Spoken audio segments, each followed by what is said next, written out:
sur un nouvel épisode du Boost Club. Je suis très contente de vous retrouver en charmante compagnie de belles et merveilleuses femmes que je vais vous présenter dans un instant. Bon, Déborah, vous la connaissez.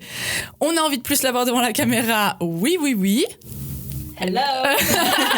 Je disais avant hors micro que je pense que je vais mettre une petite chiméra à côté de moi pour que vous puissiez un peu voir ses réactions parce que c'est toujours très intéressant. Mais on va pas parler caméra et plan de séquence aujourd'hui. On va parler de yoga fonctionnel. C'est une approche un peu plus moderne, mais la personne en face de moi remettra un petit peu l'église au milieu du village, qui s'adapte aux différents corps, à la mobilité. Mon rapport au yoga est le yoga Bikram. J'ai vraiment commencé...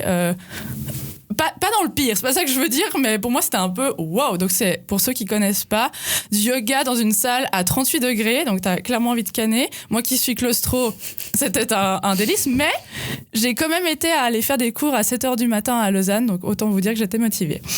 Et sinon, j'aime le yin yoga, les extrêmes, donc la relaxation, et voilà. Donc l'objectif, c'est un petit peu de vous faire connaître autre chose que les extrêmes que je sais si bien faire.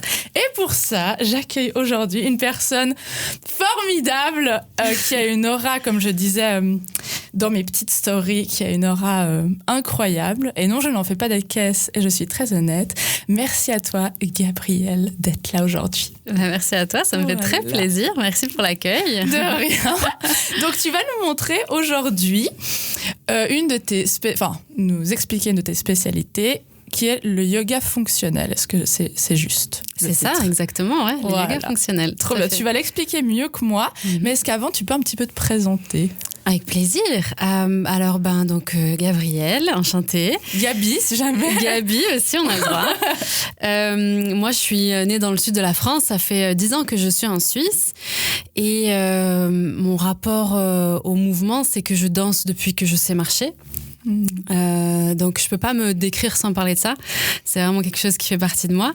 Donc voilà, je suis danseuse de base, mon corps a été formé par le hip-hop, mais petit à petit avec le chemin j'ai fait ma rencontre avec la danse contemporaine, avec toutes sortes d'influences et voilà. Et puis petit à petit j'ai rencontré le yoga, aussi le reiki, et petit à petit j'ai commencé à créer une fusion en fait entre ces trois domaines-là qui font aujourd'hui clairement ce que je suis. Et voilà. C'est comme ça que je t'ai connue et qu'on en parlait hier. Pour les personnes, vous verrez et on vous le tease un peu. Il y a une vidéo qu'on a tournée hier. Du coup, aujourd'hui, on a plein de choses à raconter par rapport à ça point barre. Voilà. Mais moi, je t'ai connue et tu m'as vraiment frappée pas frappée à proprement dire, pas du tout.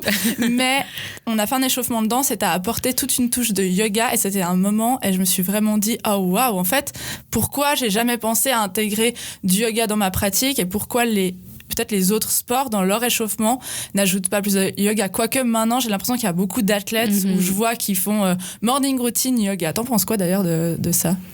Go, c'est répandre le bien-être et de toute manière, tu vois, je pense qu'on peut trouver du négatif dans tout, mais de manière générale, l'approche, elle est positive parce qu'en fait, le mouvement amène le mouvement, la conscience amène la conscience, donc c'est bien. Donc tu es pour que les gens fassent plus de yoga. Bien sûr. J'espère que vous avez tous entendu que c'est ça qu'on veut. Et toi, donc on a parlé de yoga fonctionnel, est-ce que tu peux un petit peu expliquer ce que c'est? J'ai l'impression que les gens, c'est pour ça que j'avais envie de parler de ce yoga-là, on va dire, c'est que souvent quand j'ai fait des cours de yoga, les gens disaient ah non mais moi j'ai trop peur, il faut être souple, et puis il y a des poses de fou comme tu montrais sur la photo, je mettrai en story cette photo magnifique qu'elle a faite, et même moi là j'étais mon Dieu, il y a beaucoup d'appréhension et j'ai l'impression que ton yoga est plus ouvert aux autres personnes. Donc qu'est-ce qui est différent du yoga traditionnel, on va dire? Déjà, c'est trop bien que tu aies eu cette impression parce que c'est le but de le rendre accessible. Justement, donc le yoga fonctionnel, c'est une méthode moderne, une approche moderne qui est basée sur l'anatomie en fait, et qui se base sur la structure de nos squelettes uniques pour vraiment faire en sorte que chaque personne puisse venir avec son histoire sur le tapis, son histoire dans le sens, tu t'es constitué au long de ta vie avec ton histoire, avec ton physique, avec ce que tu as vécu, et tu arrives avec ça sur le tapis. Et aujourd'hui, dans notre société, nos corps bougent plus de la même manière que il y a 100 ans, il y a 200 ans, et on ne s'assoit plus pareil, on ne mange plus dans les mêmes conditions, etc. Donc c'est pour ça que le yoga fonctionnel est intéressant, parce que c'est une approche moderne qui correspond mieux, je trouve, ça me parle plus à moi, à nos corps et à nos habitudes de mouvement d'aujourd'hui. Et donc on peut adapter à quasiment toutes les morphologies, les pathologies, les postures de yoga. Tu reprends les mêmes postures, parce que dans le yoga, pour un peu généraliser, enfin, de base, c'est certaines poses. Et puis après, tu as des yogas de styles différents comme Vinyasa, yoga flow, yin yoga. Ça, tu le dis bien fort. Ça fait facile. 3 lettres. Je vous jure, c'est trop bien essayé. C'est trop bien. Mais tu reprends les mêmes postures. Enfin, oui. C'est une évolution en fait de ça. Tu utilises la même base. Oui, tout à fait. De toute façon... on va pas faire un cours sur qu'est-ce que le yoga, mais de manière générale, le yoga postural, parce que le yoga c'est pas que les postures, mais si on parle du yoga postural, tout vient un petit peu du hatha yoga, tu vois, le fait de faire une posture, la garder, temps de respiration, pour avoir les bénéfices physiques et énergétiques, et puis enchaîner comme ça. Après, comme tu disais, il y a plusieurs styles de yoga, le vinyasa, le ashtanga, le yin, le kundalini. C'est lequel ton préféré ? Alors moi, c'est le vinyasa. Ça a été vraiment mon first love, parce que on dit un souffle, un mouvement. C'est un yoga dynamique et où on travaille l'énergie du flow, tu vois. Ouais. Et en fait, ça se rapproche de la danse, de mon rapport à la danse. Donc c'est pour ça que ça m'a beaucoup parlé. Mais j'aime aussi beaucoup la discipline que le ashtanga demande. C'est quoi, plutôt Il y en a un qui est un peu dur et bien rythmé, non ? Ouais, en fait, on dit que tu vas faire un truc comme Nidra, ça va être le yoga du sommeil. Yin yoga, ça va être le yoga de la détente et des tissus profonds. Ensuite, tu vas avoir le hatha, où c'est vraiment très stéréotypé ce que je dis, mais pour donner une idée. Le hatha, où c'est une posture, on va la tenir quelques respirations, puis une autre posture, on la tient, et donc il n'y a pas vraiment de recherche de flow, c'est plutôt enchaîner des postures. Okay. Ensuite, on a le vinyasa, où là, justement, on recherche l'état de flow, donc on travaille à vraiment avoir quelque chose de très flowy, très passer d'une posture à l'autre sans rester trop longtemps. Et ensuite, on a le ashtanga, où c'est en fait la structure traditionnelle, c'est que les séquences de mouvements sont toujours les mêmes, elles sont traditionnelles, c'est-à-dire qu'elles sont pas libres à la création et à la créativité du prof de yoga, comme c'est le cas dans le vinyasa. Okay. Et en fait, tu restes sur la même séquence de mouvements tant que ton maître te dit pas que tu es suffisamment prêt pour passer à la prochaine. Donc si tu fais pas du yoga tous les jours, tu peux rester toute ta vie sur les mêmes 10-20 mouvements, tu vois. Ok, mais dans tous les autres que tu as énumérés, c'est quand même la même base de posture, genre le pigeon, Hier, on a fait les animaux de la savane, exact. Mais c'est les mêmes poses, sauf que ça va dépendre du rythme de respiration, comme tu dis, puis comment on les tient. Oui, de manière globale, à peu près, oui. Okay. Le yoga, c'est un peu ça, en tout cas le yoga postural. Et puis, c'est comment tu l'abordes. Dans le yin, tu vas rester entre 4 et 10 minutes dans la posture pour aller justement chercher les tissus profonds, alors que dans le vinyasa, on cherche justement le flow. Tu vois. Et toi, du coup, qu'est-ce qui a fait que tu as eu envie d'avoir ce yoga fonctionnel? Enfin, comment t'en es arrivé à ça? Puis comment est-ce que tu crées tes séquences, ton cours, pour nous qui ne parlons pas yogi? C'est bien, t'as le bon vocabulaire. Est-ce qu'on a vu que je fais des petits cours de yoga des fois? Oui. Est-ce que je vais reprendre avec Gabi? Oui. Trop bien. Alors attends, il y a eu 2 questions en une. Ouais, il y a eu beaucoup de questions. Donc du coup, attends, mais moi je me rappelle pas de mes propres questions. Attends, la deuxième c'était comment tu crées. Au début, qu'est-ce qui a fait qu'à un moment tu t'es dit le yoga. Désolée, je mélange un peu les termes. Non, mais que tu aimais bien, qui te touchait le plus, tu t'es dit non, en fait, moi maintenant j'ai envie de plus m'adapter aux gens et d'en faire. Comment t'en es arrivée là? Alors, c'est vraiment un long process sans rentrer dans un truc trop intime, mais en fait, j'ai depuis des années une démarche de rassemblement de toutes mes parties, et ça a commencé avec la danse, dans le sens où j'ai fait énormément de styles de danse. Et c'était dans un but de me trouver. Et en fait, je pense que je me suis éparpillée beaucoup. Okay. Et j'ai eu une démarche petit à petit avec les années de vouloir me rassembler et de trouver vraiment ce qui faisait mon essence et mon identité dans le mouvement. Et saut dans le temps, mais bon voilà, j'ai aussi découvert le Reiki, les énergies dans mon parcours. Ça m'a complètement, tu vois, ça a de nouveau éclaté le champ des possibles et donc amené une conscience différente dans mon mouvement. Et en parallèle de cette formation de Reiki, de maître Reiki que j'ai fait une formation physiologie, anatomie et pathologie et ça m'a fascinée. C'est-à-dire que à l'examen, j'ai eu 98 sur 100, c'est-à-dire j'étais au taquet. Tu vois. Ça, c'est quand tu... vous verrez du coup après cet épisode va sortir une vidéo, c'est quand tu scannes le corps un peu puis alors ça c'est ce que j'en ai fait mais c'était vraiment ça c'était très impressionnant. Mais je te remercie. Je dis maintenant la vidéo. Déborah, je le confirme. Non mais c'était fou parce que moi je m'attendais à qu'on fasse une vidéo un peu tuto, et au final je pense ce que vous allez voir en vidéo le plus, c'est vraiment cette partie où elle va scanner mon corps, voir, me faire comprendre des choses. Après, ça s'est transformé en un truc un peu émotionnel. C'était vraiment... c'est fou, ça. Donc, c'est génial que les gens fassent pas. Je trouve que, je suis prof de yoga, mais qu'il y ait plus loin. Et surtout, dans tout ce que j'essaie d'apporter là, c'est pourquoi on fait les choses. Et qu'on ait une conscience de soi. C'est le but du podcast. Parce que des fois, je donne souvent cet exemple, on fait des abdos, mais est-ce que vraiment on sait pourquoi on les fait ? Est-ce qu'on arrive à comprendre ? Et là, avec ce que tu amènes, c'est génial. Ces connaissances, c'est génial. Merci. Mais voilà, du coup, oui, exactement. C'était...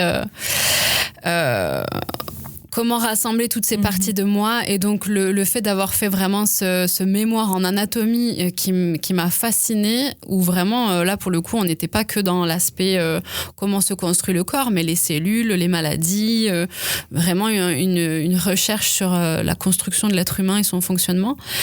Et moi à côté avec toutes mes recherches sur l'énergétique, il y a tout un truc holistique si tu veux, une globalité qui s'est construite. Et je pense que tu attires ce qui arrive au bon moment dans ta vie. Et donc, à ce moment-là, j'ai commencé à voir de plus en plus passer des publications de Laurane Landry sur Instagram, qui est devenue ma professeure de yoga fonctionnel avec qui je me suis formée. Et voilà, j'ai beaucoup aimé son approche. Et ce que j'ai envie de soulever dans ce que tu disais, c'est que aujourd'hui, je suis très contente parce que j'ai réussi à trouver mon identité dans cette approche du yoga fonctionnel, où justement, dans mes cours, on parle pas que du corps. Parce qu'en fait, pour moi, ce serait vraiment limité. Et justement, voilà, j'amène du Reiki, j'amène de la danse et j'essaye de prendre le corps dans sa globalité. Et c'est pour ça que justement, en faisant un atelier grand écart avec toi, on a pu quand même toucher à des trucs qui sont purement émotionnels et qui tu vois, vont chercher à l'intérieur de toi parce que je considère pas le corps comme juste le corps. Ouais, et je pense qu'on en parlait quand on s'est vu les fois pour préparer justement ces épisodes, pour savoir dans quelle direction on va. Je crois que tu m'avais dit, on doit aussi trouver un prof de yoga qui parle notre langage. Et en fait, je pense que ce qui s'est passé avec toi, c'est qu'on a ce point commun de la danse et encore plus cette aura que je trouve et cette bienveillance et c'est ça que j'avais vraiment envie de mettre en avant. Donc, je pense que tu peux apporter beaucoup aux sportifs. Peut-être... J'ai jamais fait tous les cours de yoga. Tout le monde apporte des choses différentes. Et d'ailleurs, j'ai pas dit au début, je le redis, mais tout ce qu'on dit ici, là, il y a un peu moins de trucs spécifiques sur une personne, mais on est tous différents, donc n'appliquez pas sans avoir demandé l'avis de votre médecin ou d'être bien conscient, ou justement ce que j'essaie de faire, d'aller vers l'intervenant directement. Ils sont là pour ça. Mon but, c'est juste de les mettre en avant. Mais je pense que ton approche au mouvement fait que pour les sportifs, tu dois être une excellente prof de yoga. Donc, c'est pour ça que là, on parle de danse, mais je pense que même si vous faites du foot ou du hockey, je pense que dans le mouvement de yoga, tu trouverais plein de choses. Donc, alors écoute, j'ai jamais rencontré encore d'athlètes en hockey, mais j'ai suivi un coureur, un footballeur, et c'est vrai que oui, c'est un bon complément en tout cas à leur façon de travailler et d'approcher le corps. Manifestez-vous si vous êtes joueur de hockey, professionnel ou non. Ou joueuse. Hein. Oui, bien sûr. Oui, pardon. En fait, c'est horrible qu'on dit joueur. Pas dire... Oh non, mais tu sais, c'est Tinder le truc. Si vous êtes joueur de foot. Si vous êtes joueur de foot, joueur de hockey, je crois que c'est ça qui m'a mindseté parce que mes collègues ont pas arrêté de me dire tu devrais te retrouver un joueur de hockey. Bon, bref, on n'est pas là pour ça. Pas okay. du tout, vraiment. Du coup, reprenons les choses sérieuses. Comment est-ce qu'on peut faire une petite promo? Moi, j'aime pas Tinder, mais du coup, si vous voulez nous sponsoriser, écoutez, pourquoi pas? Pourquoi pas? Après tout, tout sponsor est bienvenu. Voilà. Mais dans ta vie de tous les jours, comment est-ce que tu intègres le yoga? Est-ce que c'est quelque chose que tu fais tous les jours? Ça, c'est une très bonne question et je trouve qu'il y a beaucoup de pression autour de être un yogi, faire du yoga, etc. Et la morning routine, comme on disait, enfin, tu vois, je suis la première à avoir vu sur les réseaux se lever le matin à 5h30, faire 10 minutes de yoga. Et à un moment, j'ai essayé de faire. Mais laisse tomber, je m'endormais. On s'écrivait avec une copine, Camille, si tu passes par là, coucou. On se disait, on se dit quand on se réveille. Et puis après, on se dit quand on fait quoi un peu. Et des fois, elle me disait, par contre, je me suis endormie. Moi aussi. Mais du coup, ça, moi, ce que je trouve qui est très intéressant, c'est de comprendre ton propre rythme à toi. Moi, je sais particulièrement que je suis plus yang au réveil et yin le soir. Donc, c'est-à-dire que le matin, quand je peux et quand je veux, parce que j'aimerais bien aussi, la discipline, c'est cool et c'est indispensable, mais j'aime bien aussi être humaine et me laisser tranquille des fois. Mais quand je peux et quand je veux, j'aime bien commencer par, tu vois, du HIIT ou du Pilates, un truc assez yang dans l'énergie du mouvement. Et en fin de journée, je sais très bien que moi, j'ai envie d'étirement, j'ai envie de poids du corps, j'ai envie de lâcher. Et j'ai compris ça et du coup, je vais pas à l'encontre, tu vois. Et j'essaye pas de me forcer un truc qui, je sais, avec moi, va pas fonctionner. Je vais avoir plus de facilité à méditer, après ma pratique posturale du matin. Là, la méditation, elle arrive plus facilement que si je m'assois et que je demande à mon cerveau tout de suite de se mettre en silence. Je suis agitée. J'ai besoin, tu vois, de rentrer dans le corps et c'est ça mon approche aussi, c'est que le corps est une porte d'entrée vers les profondeurs de ta psyché, de tes émotions, etc. Et donc, une fois que j'ai bougé un peu, ensuite, j'arrive à me poser et méditer. Et parfois, en fait, no need. Et en fait, je suis aussi dans ce rush de j'ai plein de trucs à faire et le seul truc qui va me soulager, c'est de les faire. Donc, let's go, tu vois. En plus, en tant que femme, c'est important aussi, je pense, d'écouter nos cycles et de pas, tu vois, s'imposer un truc où tous les matins, 5h du mat, attends, il y a des trucs, c'est pas réaliste, tu vois. C'est important aussi de savoir qu'on est cyclique. Donc, pour répondre à ta question, je fais pas du yoga postural tous les jours. Parce que j'en ressens pas forcément le besoin. Par contre, j'ai souvent... voilà, je suis tout le temps en train de m'étirer, etc. Mais je vais pas forcément associer ça au yoga dans le sens où c'est pas un moment fixe. Mais en fait, si tu veux, je sors le yoga du tapis. C'est plus la mobilité du mouvement. C'est que en fait, le yoga pour moi, c'est pas être sur mon tapis. Le yoga, c'est mon mode de vie. Je vis yoga, je mange yoga, au même titre que je vis et je mange danse. Et donc, je fais du yoga tous les jours, mais parce que j'essaye aussi de, tu vois, je suis pas parfaite, mais j'essaye d'avoir de la bienveillance envers moi-même, c'est yoga, d'avoir de la bienveillance envers les gens, c'est les fondements du yoga. J'essaye de faire attention à comment je respire, parce qu'en fait, ça va influer sur toute la biochimie de mon cerveau, de mon corps, et donc mon état général, ça c'est du yoga, et c'est tout ce que tu fais en dehors du tapis aussi. C'est important. Et donc, dans ce sens-là, je fais clairement du yoga tous les jours, dans mes relations avec les gens, avec moi-même. C'est un lifestyle aussi plus que... Enfin, c'est vrai, comment tu le vis, toi, c'est pas... Je suis prof de yoga de 18h à 19h30, tous les mardis, mais que c'est... C'est exactement l'horaire de mon cours du mardi d'ailleurs. Et voilà, petite promotion. Est-ce que c'est dans le studio Alicia Keys ou pas? Non, alors c'est le studio premier étage à Vevey, 18h, 19h30 tous les mardis. Qu'on salue d'ailleurs. Il nous avait prêté gentiment la salle quand on a fait la vidéo de tuto avec Christelle, que vous pouvez aller voir d'ailleurs. Une petite vidéo cool down et une petite vidéo full body flexibility. Voilà. Mais du coup, on est dans une autre salle qu'on salue aussi, qui s'appelle... Adi Shakti. Adi Shakti. Oh putain. Adi Shakti, c'est la mère primordiale. Donc Adi Shakti, c'est autre chose. Je vous jure, dans un mois, parce qu'on se rappelle, je fais toujours faire un focus sur l'invité pendant un mois, je vous jure que je le sais. Mais hier, j'arrêtais pas de me planter. Et en plus, on dirait qu'on dit Alicia Keys, quoi. Alicia Keys, ouais. Bon, bref, voilà. J'appellerai ma salle de yoga ou si un jour tu veux créer un studio, je t'invite à me faire une dédicace. Je te jure que je ferai ça si ça arrive. Vraiment. Et de mettre ça.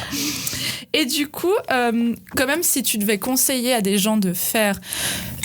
oui, on conseille aux gens de faire du yoga, mais si tu devais conseiller un petit peu une fréquence pour les cours, tu dirais quand même qu'est-ce qui est bien pour le physique et pour le mental, parce qu'on sait que ça a des effets physiques, comme tu as dit, mais aussi mental, donc...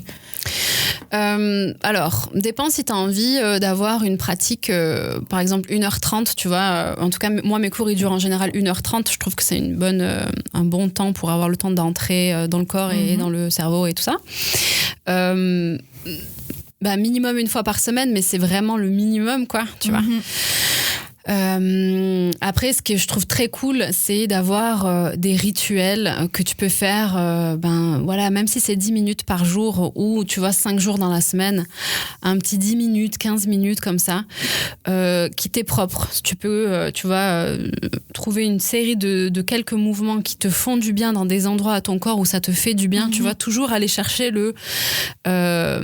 bouger vers la sensation de bien. Ça, c'est Ohad Naharin, c'est un chorégraphe israélien qui a créé la méthode Gaga, qui m'a brainwashé aussi. Déjà entendu incroyable. Parler. Mais ça, tu vois, ça a changé tout mon rapport à la danse au mouvement. C'est quoi ?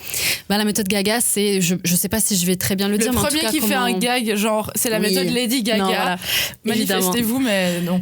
On a envie, mais non, c'est vraiment déconstruire l'esthétique dans la danse, alors contemporaine, mais dans la danse en général, pour aller vraiment vers la sensation. Et donc, il amène de l'improvisation guidée au travers de consignes où on cherche à arrêter de penser à quoi on ressemble, mais à qu'est-ce qu'on ressent. Oh, wow. Et ça m'a fait un bien fou. J'ai commencé ça pendant le confinement, tu vois, pendant le premier confinement. Et donc, ça m'a amené comme ça à aussi d'autres états de ressenti et de corps. Et donc, je disais, une petite série de mouvements qui, toi, te font du bien parce que tu bouges vers la sensation de bien-être. Et apprendre à respirer, tu vois, voilà, des choses très accessibles, toujours avec un maître, un professeur, un enseignant, parce que, enfin, toujours, dans la mesure du possible, c'est quand même vraiment bien de continuer toujours à avoir un enseignant. Parce que nous, on se voit pas on ressent, c'est clair, la personne en face peut pas le faire, mais comme toi, t'as pu m'observer et voir des choses ou déclencher des choses, des inputs à nous donner, donc forcément c'est toujours bien.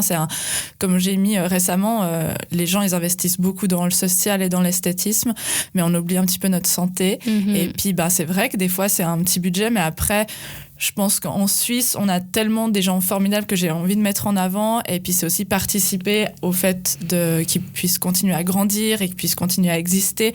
Donc, des fois, je pense, de réfléchir un peu comme ça. Puis, c'est prévenir tout ce que vous n'avez pas dépensé en frais de médecin, en vous cassant quelque chose, ou en étant frustré parce que vous ne pouvez plus faire de sport. J'allais dire danser parce que c'est pour moi, mais moi maintenant c'est ce que je veux faire. Je veux pas ne plus danser, ça, c'est au-delà de l'argent et de l'investissement, ça me briserait le cœur. Du coup je préfère dire ok, là j'avais mal à l'épaule, pendant 2 mois j'ai vu 1 fois par semaine mon physio, et puis et là après moi j'ai décidé de travailler sur autre chose qui m'handicapait pas, mais qui est compliqué pour moi, donc j'ai décidé avec toi de commencer un programme.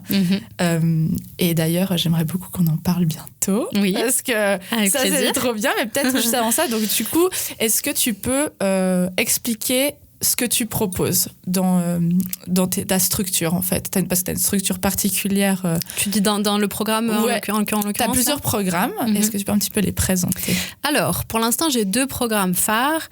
On a le gros programme qui s'appelle Evolve.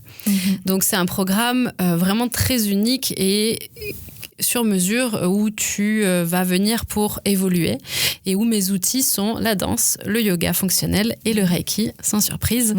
Et on va vraiment faire en fait du sur-mesure sur 5 séances qu'on va planifier sur 3 mois maximum, un suivi vraiment où tu vas venir avec un objectif et en fonction de ton objectif, moi je vais mettre en place un programme de cours. On se voit sur des séances d'1h30, donc 5 fois pendant le programme. et on réajuste au fur et à mesure des séances pour aller vers ton objectif qui souvent, on se rend compte, évolue avec le parcours parce qu'on arrive avec une idée en tête et en fait, on touche à d'autres choses qui sont peut-être comme les couches de l'oignon, tu vois.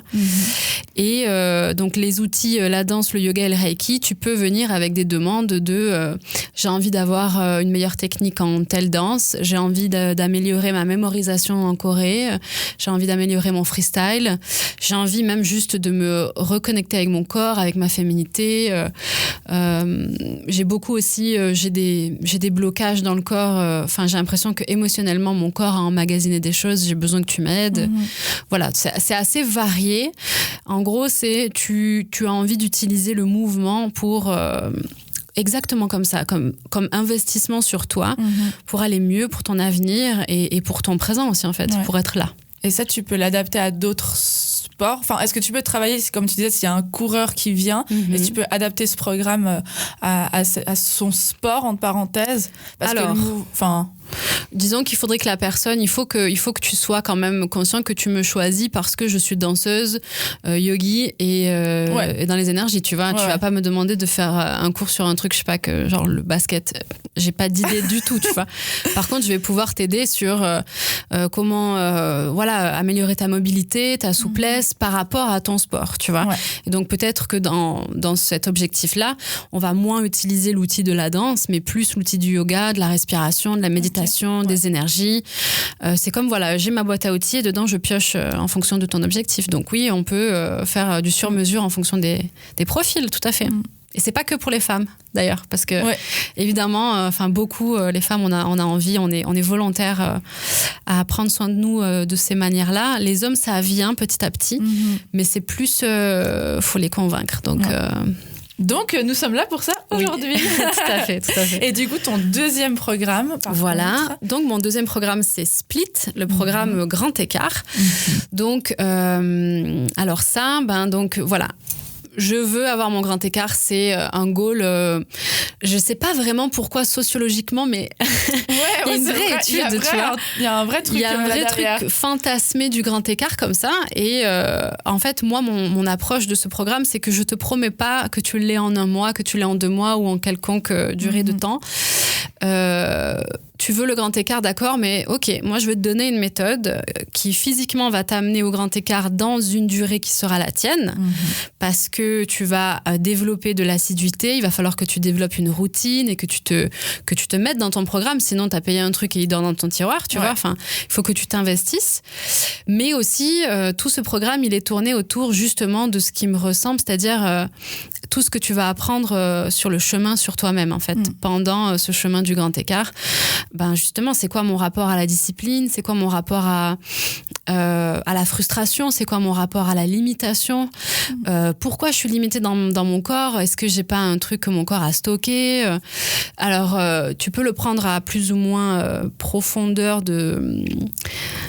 tu vois, d'investissement dans le sens, en fait, je veux juste mon grand écart, genre laisse-moi tranquille, tu vois. Genre physiquement, je veux juste mon grand écart. Ou aller chercher plus profondément. Plus profondément. Ce que je mets en avant, c'est que je te promets pas des miracles parce que, en fait, comme tout ce que je propose, ça vient de toi. Tu viens me chercher pour mon expertise, mon savoir, etc. Mais ça vient de toi et si tu t'investis pas, investis pas. Ouais, investis pas. Voilà. Il y aura pas de résultat et non, c'est pas miraculeux. Par contre, la méthode que je propose, elle est approuvée et elle fonctionne. Et justement, on alterne différentes techniques que j'aborde en yoga fonctionnel et aussi par mon parcours de danseuse. Et comme tu le disais, dans l'énergétique avec ce scan où vraiment je viens te dire à toi pourquoi dans ta hanche droite, peut-être ça va être plus accessible que dans ta hanche gauche, pourquoi ton épaule, elle fait que peut-être ça tire un peu sur ta hanche. Enfin, voilà.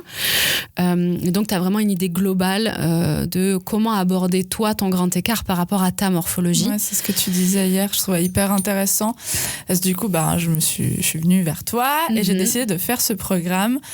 Alors, j'ai mes grands écarts latéraux. Petite danse pour ceux qui ne voient pas. Et j'ai absolument pas, selon moi, donc on y viendra après, mais je suis arrivée en disant, de toute façon, je suis une grosse merde en dehors, c'est ce que j'ai dans ma tête. Et là, attends, on va rentrer dans un truc un peu psychologique, mais du coup, en fait, je suis en train de me rendre compte, en te le disant, que quand j'avais 12 ans, j'ai fait de la danse en ballet. Et en fait, ma maman, elle m'a mis dans ce truc-là. Et j'étais chez une danseuse étoile et elle m'a dit... Est-ce qu'on sent un petit peu ma petite émotion ? Oui, ma biche. Attendez. Mais non, on n'est pas... Non, j'ai pas pleuré dans la vie tous les jours, je pleure tout le temps. Là, on n'est pas dans un podcast pour que je chiale. Et en fait, elle m'a dit... Mais c'est pas possible. Respire. Que j'avais pas dents dehors. Et en fait, je devais me faire opérer des hanches. Oh, waouh. Et en fait, pendant 2 ans, j'étais avec cette prof que j'adore. Et en fait, je pense que ça m'a traumatisée. Et là, vous voyez les petits effets de la vidéo que j'ai fait hier avec Je pense, Gabi. c'est ce que j'allais dire. Ça où continue. en fait... putain. Où en fait... j'ai fait une certaine pause qu'elle m'a donnée et je dirais que j'étais là de toute façon j'arrive pas et en fait elle me disait oui mais est-ce que c'est tes os qui crochent, est-ce que c'est ta peau, puis en fait on s'est rendu compte qu'effectivement j'ai un peu plus de cuisses donc si je décalais comme tu disais ma chair ben j'arrivais, mais en fait après tu m'as fait mettre en valeur le fait que j'avais vraiment un truc d'image de moi. Et j'ai réfléchi, en fait, quand je fais des cours, et c'est une posture qui est dans tous mes échauffements de danse, que je fais 100 fois par semaine. Et en fait, j'ai ce truc négatif à me dire, bah, de toute façon, j'arrive pas, c'est moche, je suis nulle, j'ai pas dents dehors. Et en fait, ce que j'ai adoré de ce programme, c'est que moi qui voulais juste venir pour avoir ce putain de grand écart facial, mais en fait, ça a ouvert juste. Et en plus, on n'a pas fait vraiment un cours d'1h30 parce qu'on voulait vous filmer un peu. Donc, on a un peu écourté. Donc, je n'imagine pas en là, les 3 mois qui vont venir, ce que je vais découvrir. Je sais pas pourquoi je disais ça, bref. Mais en tout cas, c'est fou. Enfin, c'était vraiment, vraiment fou. Et merci beaucoup. Merci à toi. Merci beaucoup de me faire chialer. Non, mais tu vois, c'est à quel point le yoga... comme toi tu l'abordes, parce que j'aime bien le yoga, comme je disais, yin pour me détendre et tout. Mais là, c'était vraiment une introspection et de comprendre pourquoi. Après, tu as parlé aussi de quelque chose que j'aimerais que tu reparles là. Tu m'as dit, je sais plus dans quel sens c'était, mais en gros, moi, je vois une pause dans ma tête et je veux la faire comme ça. Et tu m'as dit, non, c'est pas toi qui es dans la pause. Enfin, oui, en fait, dans le yoga fonctionnel, ce que tu m'as ému aussi. Dans le yoga fonctionnel, on part du principe très bateau comme ça que c'est pas toi qui rentres dans la posture, c'est la posture qui s'adapte à ton corps. Et en fait, quand tu comprends vraiment ça, ça change tout. Et en plus de ça, moi j'aime trop les profondeurs et tu vois les trucs un peu deep. Donc tu peux vraiment mettre ça dans ta vie et trouver des trucs hyper intéressants et profonds à travailler sur toi par rapport à ça. C'est pas à ton corps de rentrer dans un alignement justement traditionnel de il faut que la hanche elle soit comme ça parce que c'est comme ça dans la tradition. En fait, il y a rien de mal aux alignements traditionnels du yoga. Par contre, on peut pas dire que c'est fait pour tout le monde. Et donc, considérer que moi, par rapport à mon corps, je peux peut-être décaler différemment mon pied pour que ma hanche elle bouge, blablabla. En fait, le goal va être atteint, mais avec quelque chose de réalisable par rapport à qui je suis. Comme je disais tout à l'heure, tu viens sur le tapis avec ton histoire, tu vois, avec comment t'es composé. Et je sais plus ce qu'on disait, mais donc voilà. De casser cette image qu'on a de vouloir faire comme les gens. C'est ça. Et donc, tu vois, il y avait ce truc de... En fait, moi, l'image que j'ai en tête, c'est cette fille qui a un super en dehors, ses hanches méga ouvertes, etc. Ouais. Mais quand je t'ai fait faire tout simplement le test, les pieds devant et ouvrir en dehors et fermer en dedans, on a vu que toi, naturellement, ta propension, elle était vers l'en dedans. Ouais. Et après, juste, je sais pas si tu me permets de le dire, mais I'm gonna say it. Non, mais parce que je trouve ça hyper parlant, c'est que plus tard, et je crois même hors caméra, tu m'as dit, en fait, toute ma vie, j'ai essayé d'être invisible, même dans les cours de danse, j'essaye d'aller derrière, et donc tu vas toujours en dedans, tu vois, en dedans. Et... Déborah, non, mais, Putain. Ouais. Non, mais voilà. Après, on peut trouver des significations à tout, mais dans le sens, moi, en tout cas, j'ai marqué ça. Si jamais on faisait, tu vois, d'autres séances ou que tu voulais un suivi avec moi, c'est un truc vers lequel j'irais creuser parce qu'en fait, ouais, il y a un truc avec ça. Et là, l'émotion que tu ressens, c'est ça aussi, c'est que le corps a emmagasiné un trauma. Et souvent, on se dit, non, moi, je suis pas traumatisée, j'ai rien vécu de grave dans ma vie ou quoi. Ouais. Mais un trauma, ça peut être une parole, tu vois. Et ton corps, il va l'intégrer et tu vas devenir cette parole. Et donc, quand tu vas viser cette posture, dans ta tête, tu auras toujours cette image externe de quelqu'un qui a pas du tout ton corps, qui a pas ton histoire. Et tu vas toujours être déçu parce que ce sera jamais toi. C'est exactement ce que je disais, genre le rond dans le carré, ça fait mal, tu vois. Moi, je suis pas ce carré, en fait. Je serai toujours un rond, quoi. Donc, à partir du moment où tu considères ta morphologie pour ce qu'elle est, déjà, il y a une espèce de soulagement incroyable. Et en plus, tu te surprends parce que, en fait, il y a un chemin vers le grand écart. C'est juste que depuis tout ce temps, je le regardais pas parce que c'était pas le chemin lumineux, glorieux comme on l'entend. Mais il existe, quoi. Ouais, non, je suis trop contente d'avoir ouvert la boîte de Pandore parce que vraiment, à la base, je voulais vraiment faire comme j'ai dit, juste une vidéo. Puis je voulais juste me mettre dans un truc un peu difficile parce que j'avais une réflexion ces temps, comme je vous en ai parlé à vous deux, que je trouve que c'est facile maintenant de mettre sur les réseaux sociaux viens prendre un cours de danse et puis que ça soit moi qui fasse l'immersion et puis c'est hyper facile pour moi ou voilà, je trouve magnifique toutes ces personnes qui ont un physique par exemple de fitness qu'on voit beaucoup maintenant incroyable et puis qu'après qui mettent un peu des trucs comme si on doit s'identifier à eux, mais comment tu veux qu'une personne qui est pas bien dans sa peau, qui a peut-être, selon elle, un surpoids, s'identifie à toi?